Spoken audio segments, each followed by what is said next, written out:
Arthur and Nofi Fitness here, and today we dive deeper into the art of building muscle at a pace most lifters never experience. Last time I served you a concentrated shot of the core ideas from a marathon podcast, but it seems the brew was a touch too short. So settle in.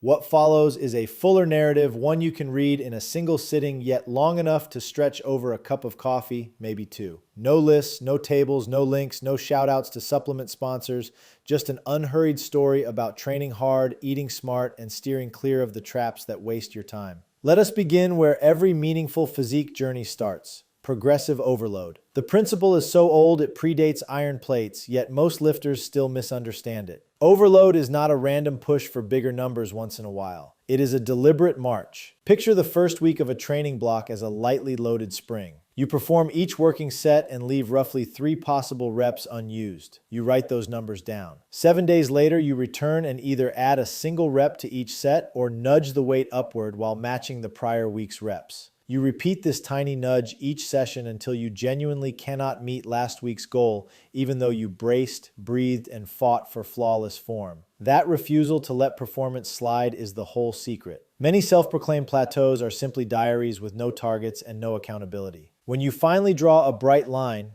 beat last week or bust, you discover untapped strength you have carried for months. Yet effort alone is not the whole story. Effort must flow through crisp technique. Recently, a group of experienced lifters spent 8 weeks curling and pressing down with one arm while keeping the torso rigid, the elbow pinned, and the movement pure. The other arm chased reps any way it could, swinging at the shoulder, arching the back, pitching forward at the waist. Both arms grew, but the loose side needed noticeably heavier loads and far more whole-body effort to reach the same finish line. That extra strain is like paying double for the same coffee. Good technique concentrates work where you want it, inside the muscle fibers, while sparing the joints that have to last you a lifetime. So when the final reps start to wobble, you draw the elbows in tight, lock down the spine, and see whether one more textbook rep is still possible. If it is, you earn it. If it is not, the set ends. You leave the ego on the rack and protect the long game. Volume joins intensity as the third pillar. During the early months of training, almost any modest plan works because the body treats lifting like an alien invasion and adapts wildly. As months turn into years, the easy gains dry up and volume becomes your main currency. For most early intermediates, the sweet spot sits somewhere between 5 and 15 challenging sets per muscle across the week, divided over 3 to 5 sessions. That range lets you train hard, yet recover, eat, sleep, and show up fresh enough for your job or your studies. Eventually, though, you stare in the mirror and realize your chest or your hamstrings or your side delts lag behind the rest. This is the cue for a short specialization block. You freeze every other muscle at maintenance volume, bare minimum sets, just enough to hold what you have, and you drive the stubborn group upward. 20 sets, maybe more, spread over 2 or even 3 sessions in the week. You keep meals high in protein and carbohydrates. You sleep like it is your job. After 3 or 4 weeks, your soreness climbs, your enthusiasm dips, and you back off with a deload. When the fog lifts, the slower body part usually looks fuller and stronger, and you cycle to a new focus or back to balanced training. Choosing the right exercises sounds simple, yet contains more nuance than beginners suspect. A wave of modern research compares movements that load muscles most in their stretched position with movements that peak in the squeeze. Over dozens of experiments, the stretched emphasis wins by a small but consistent margin. Small does not mean trivial. Over a year, small advantages compound. A fly where the elbows travel well behind the torso, a curl performed on an inclined bench with the shoulders dipped back, a deficit calf raise in which the heel sinks lower than the toes. Each of those beats its short-range cousin when everything else is equal.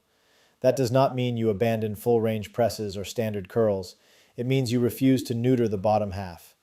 You pause at the elongated stretch, you feel the tissue bear load, and you drive upward with purpose. When you combine that habit with the progression template above, you set the stage for long-term growth. Let's pause here and talk supplements because the original interview meandered through a half hour of product talk. I cut the sales pitch and kept the facts that withstand scrutiny. Out of the hundreds of powders and pills lining digital shelves, only 3 deserve near universal attention. The first is a broad-spectrum multivitamin or a well-formulated greens powder. It will not add muscle directly, but it does close micronutrient gaps that creep into any training diet built around convenience foods.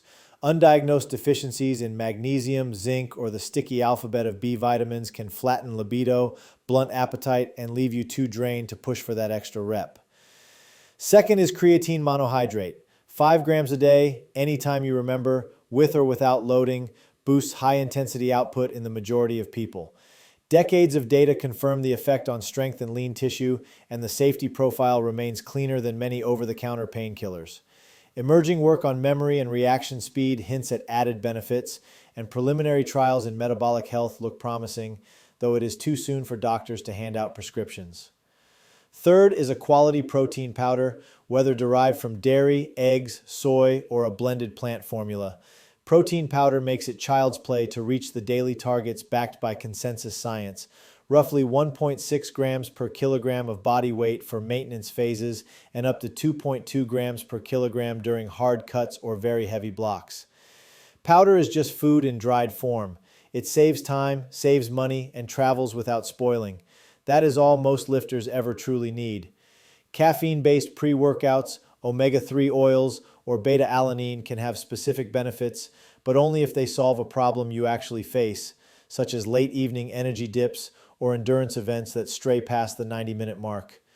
Meals, of course, cannot be ignored. One debate that has cooled off lately surrounds timing.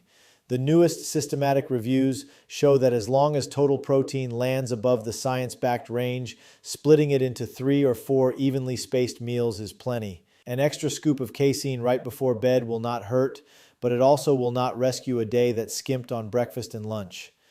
More interesting is the fresh work on carbohydrate periodization. Teams examining resistance programs report that lifters who save a good slice of their daily carbs for the hours surrounding training report better session quality, perhaps thanks to sharper nervous system readiness and quicker replenishment of glycogen. There is no magic window that slams shut in 30 minutes, yet a shake of fast-digesting carbs plus protein during or after a brutal workout lets you shower and commute without the anxious feeling that your gains are melting. With nutrition addressed, we circle back to the gym floor for a tour of muscle groups because the podcast host rattled through each one and offered practical gems worth preserving. Calves first, the classic lagging area. The easiest upgrade is to switch from seated raises to straight leg work that unloads the spine. A belt squat machine set near the edge of its platform lets you drop your heels deep below the toes, hold the stretch for a slow 2 count, then rise only 2/3 of the way up before descending again. Performing that pattern in myo-rep clusters, several mini sets separated by brief breaths, builds a swell so harsh you will wonder why you ever bothered with the bent knee version. Hamstrings respond best to a properly executed stiff leg deadlift or good morning, yet many people round the back and bleed tension away. The cure is to film yourself from the side. If the bar drifts forward or the lumbar spine curves, lighten the load until you can hinge from the hips while keeping the chest proud. A pair of these hinge sets taken close to failure delivers almost the entire weekly stimulus hamstrings require. Complement them with a leg curl that places the knee behind the hip, such as a seated curl with the chest angled forward. The two patterns together cover every fiber. Quadriceps thrive on deep knee bend and consistent load. Belt squats have surged in popularity because they spare the spine, let the knees travel freely over the toes, and focus the burn where you want it. When you descend to full depth and sit for a moment before driving up, you overload the vastus muscles in their weakest position. A single hard set in a myo-rep style work, breathe, work can replace 3 straight sets and leave the nervous system surprisingly fresh. Glutes are the social media darlings of this era, yet many lifters chase them with tiny isolations and forget the classics. A front foot elevated lunge in a Smith machine invites a glute stretch you feel immediately. Positioned correctly, just 1 set per leg can create soreness that forces you to take the rest of the day's stairs sideways. Hip thrusts still have their place, but their resistance peaks when the muscle is short.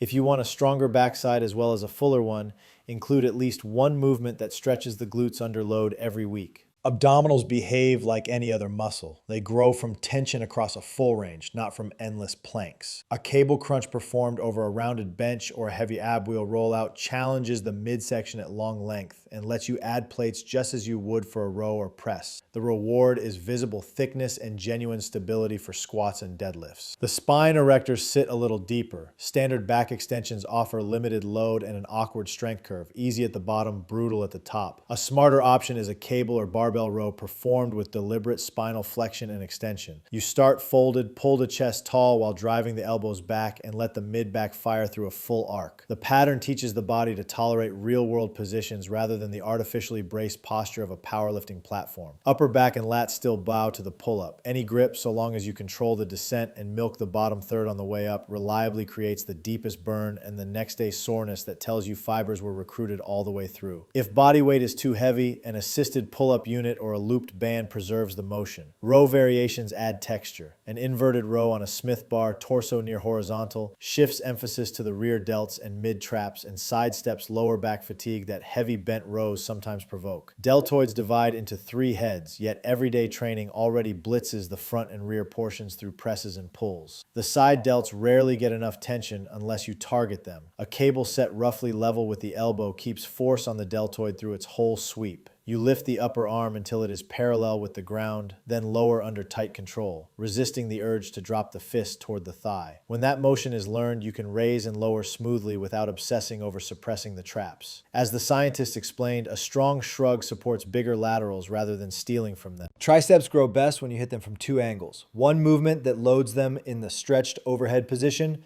and another that centers on mid-range tension. Deep skull crushers done on a slight decline or even behind the head give a stretch you feel from elbow to lat. Match those with parallel bar dips where you keep the torso upright and the elbows track behind you and the back of your arms will rarely lag. Biceps love the same philosophy. The gold standard remains a behind the body curl where the upper arm drifts backward and the forearm hangs vertical. A cable station with dual handles set low or a dumbbell curl on a steep incline bench places the belly of the biceps under tension at its most vulnerable length. Keep the wrist straight, the shoulder passive, and lift until you lose traction, then lower for a patient 4 count. 20 total challenging contractions spread over 2 or 3 mini sets ignite growth without straining tendons. No story about hypertrophy is complete without acknowledging fatigue. Hard training works only when matched by deliberate recovery. 7 hours of sleep is the absolute basement. 8 to 9 restores hormones, clears metabolites, and protects memory. Late night screens are the enemy. Dim the house, read or listen to music, let core temperature fall, and drift off. On the plate, calories must exceed maintenance during growth phases. If you train 6 days a week, but still sit at a computer full-time, a 10% surplus is usually enough. Fatter surpluses rarely add more muscle, but do pile on adipose tissue you will later fight to strip away. During cuts, the same measured mindset applies. Drop calories by 15%, keep protein closer to the upper limit,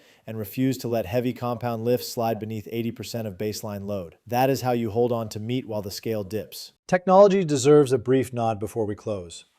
Bar velocity trackers that pair with smartphone apps are arriving in commercial gyms. They measure speed on every rep and spit out an estimate of how many reps in reserve you have left.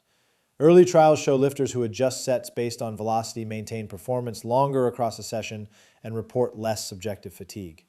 The hardware is still pricey, but as it filters down, you may find a live feedback tool that keeps the honesty of a training log without the after-the-fact guesswork.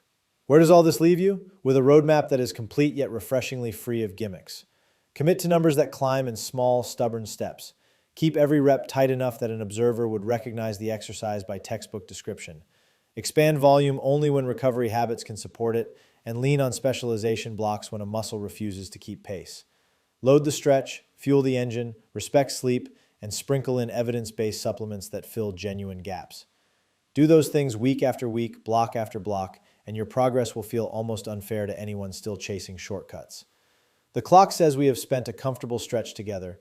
Close the screen, grab your logbook, and confirm the next session is programmed to beat the last. The rest, as always, is sweat and patience.